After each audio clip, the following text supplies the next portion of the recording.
Alright everyone, so today we're going to be going over part 2 of lists in Python 3.3.1. So let's recreate our list from last time, or roughly create it. I'm not exactly sure what was in there, but I know we had Pepsi, Coke, root beer,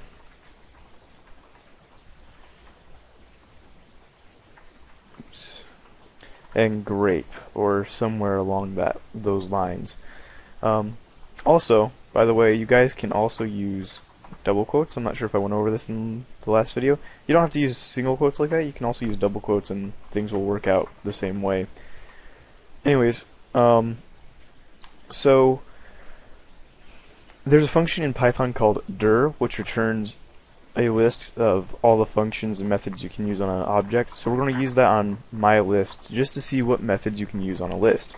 And we'll be kind of using this for the rest of the tutorial, so just to refer back to. So most of these are called constructors, and we'll get into what those are in a later video, these things with the double underscores. What we're going to be discussing in this video is append, clear, copy, and all these all the way on to sort. They're pretty simple, and they make a lot of sense, so they're pretty self-explanatory, but there's still some pretty cool things you can do with them that I'd like to explain. So with my list, we can use the append method. Now what this will do is take whatever value we give it and add it to the end of the string, regardless of how many items are in, or not the string, add to the end of the list, regardless of how many items are already in the list. So we could add Fanta,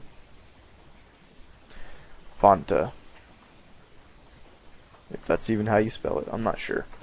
Anyways, so now if we do my list, we see Fanta's at the end. Cool. The next one we have is clear, and that one will just clear out the list. So now if we check my list, it's empty, which, you know, seems like a bad thing, but oh well, it's not that big of a deal. So we'll recreate this again. Maybe I should have saved that one until last. Now that I think about it, that may have been a bad idea. Okay. So then we have copy, which will just copy the list, essentially. It just returns a copy of it, not much else. Count will return how many items are actually in it. It won't return the last index, it'll just give you the amount. So for example, we have 4 things in this list, so mylist.count should return 4. My bad, it's not a function. That was stupid of me. Or is it? Did I do something stupid? I did something.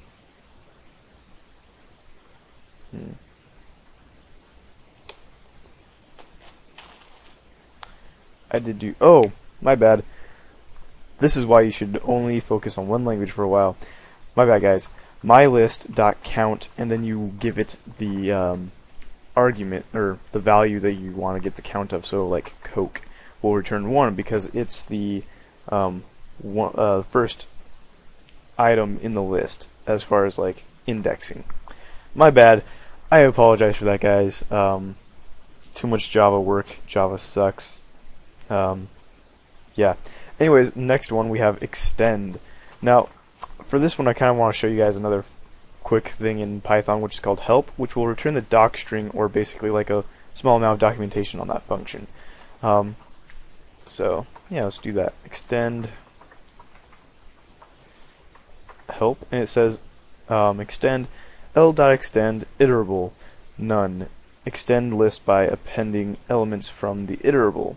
So it'll, once we get into iterables, I'll show you guys exactly how this works, but basically you give it something that it can iterate over, and then it adds those in there.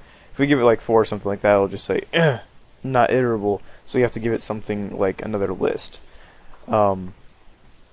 And I was thinking of showing you guys that in another video, but I guess I can show it real fast. So if we do mylist.extend and then a, and then look at my list again, it extends by adding those to the list. So we have Pepsi, Coke, root beer, grape, Bob, Kurt. That's really all it does is it just takes whatever it can iterate over and then adds each element of that into there. Once we get into tuples, we can start doing that with tuples, which will be convenient once we talk about mutability and immutability. So again, let's do this so we can see all the functions on the screen. So index is the next one, and this one is actually pretty useful if you know what is already in the list that you're looking at. What you do is you give it a value, and also you see start and stop in the doc string that will pop up if you guys can't see that. And I just realized this is probably cutting off the bottom of that a little bit. Nothing too major. Anyways, you give it the value, like let's say Kurt or Bob, and it will return index 4 because that's where it is in the list, which is kind of like count, but instead of giving you the count, it gives you the index. And if we scroll up, we can kind of see what count did. It said 1, and index gave 4, and we have 1, 2, 3, 4, 5. So they both basically do the same thing, but index you can get a little bit more complicated with, and we'll talk about that later. That's why if you pause while you're typing in index, it'll pop up with or once you type index and you do like a left bracket, it'll pop up with something that says like value, start, stop, because you can do a little bit more with it later. But we'll probably go over that as well when we get into for loops and while loops and talk about iterable objects and things like that. Insert is pretty simple actually. Insert, you give it an index, I believe 7 should work. We'll give it Chris, and now if we do my list,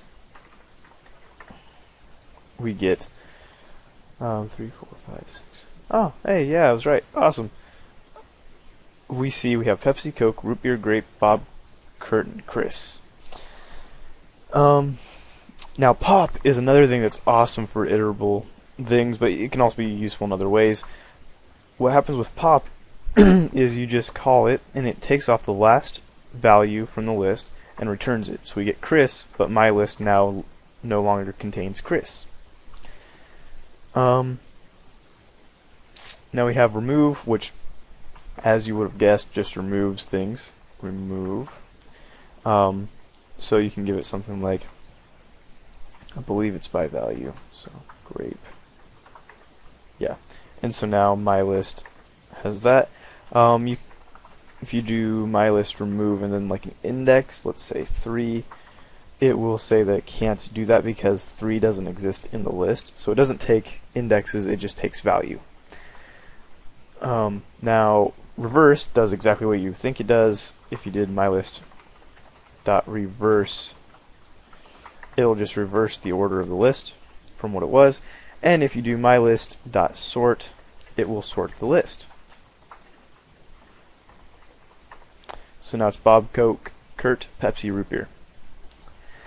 Sorry this video was kind of long, but that is really all you will do with lists for a long time, is use these functions. When we get into constructors, I'll show you what these do, which are actually pretty cool. But I want you guys to get comfortable with using these. Now that you know how to use them simply, try and use them with what you already know. Add them together, print them out, and things like that. Try to see how you can combine ideas. So we have lists, which we can use pop and reverse and things like that. Try it with escape characters and see how it orders those and how it orders numbers. Try adding numbers with string elements and copying lists to other lists and things like that. And yeah, thank you guys for watching. I'll be talking to you later. I hope you enjoyed the video. If you liked it, please press like. If you want to see future videos, subscribe. And yeah, bye.